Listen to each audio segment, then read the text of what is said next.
If you were a Babysitters Club fan, you know that they had a spin-off series, the Babysitters Club Mystery Series. But when I recently shared The Babysitter and the Man Upstairs from Scary Stories to Tell in the Dark, I had a thought.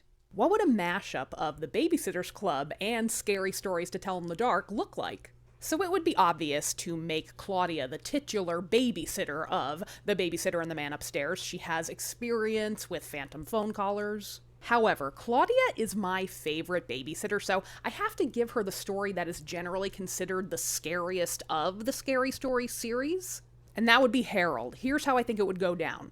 Stony Brook hosts one of those community scarecrow building contests one fall, and Claudia enters. Naturally, she dresses her scarecrow up in a particularly insane outfit. I'm thinking a purple unitard over a vest with a crocodile print and 1,000 butterfly clips, one Doc Marten, one Candy's wedge heel. You know Claudia. Class clown Alan Gray relentlessly makes fun of Claudia's scarecrow until the scarecrow comes alive and skins Alan Gray on the top of Stony Brook Middle School.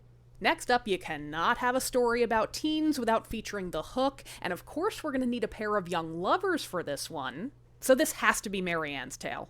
Logan uses that sweet, sweet Kentucky drawl to talk Marianne into meeting him at Makeout Point one night, wherever that is in Stony Brook, only to narrowly escape an attack from the local loony. And Richard Spear finds the hook on the door. Okay, so canonically Dawn's house is already haunted, so she should be the main character in the haunted house.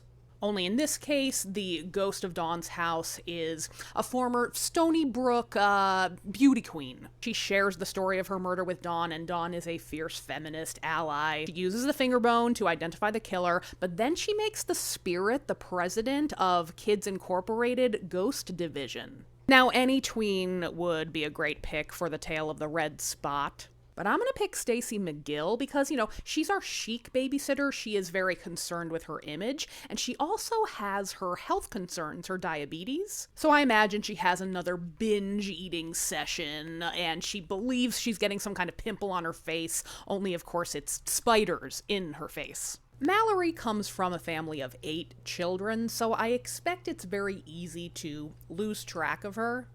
Which is why I'm putting Mallory in The Bride, where a young bride is playing a game of hide and seek, and she hides in a trunk and dies there because it was too good a hiding spot.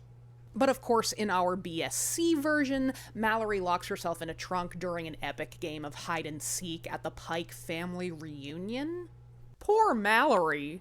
Now, Jesse's scary story should definitely involve ballet. And with that, I think you could take it in a couple of different directions. I think it could be kind of funny to see Jessie in the big toe, but in her version, instead of soup, she inherits a pair of old ballet slippers that has a toe still in it.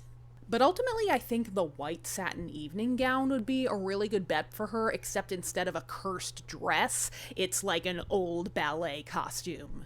We bring in some Black Swan stuff here, where, both the original owner and Jessie wear it in a performance of Giselle, and they actually die. Abby is the comedian of the series, and I have to assume, being in middle school, her jokes are about as good as the jokes you would find in the funny stories at the end of the Scary Stories books. So I'm gonna give her one of the silly ones, the ghost with the bloody fingers. One night while she's babysitting for the Papadakis family, the kids keep getting out of bed to complain about this ghost moaning and groaning about its bloody fingers. And Abby finally ends it with a very wry, "Cool it, man, get yourself a Band-Aid," which of course she supplies from her kid kit. And lastly, we have club founder Christy Thomas.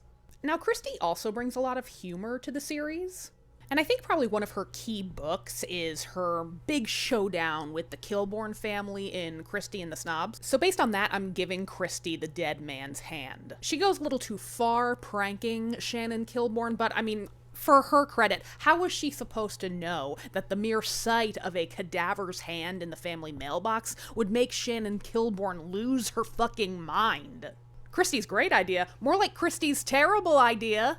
As an honorable mention, though, I think Christy and Bart would be natural characters in the baseball tale of Bad News. Well, that's it for my Scary Stories / BSC crossovers. You tell me where you think I went wrong.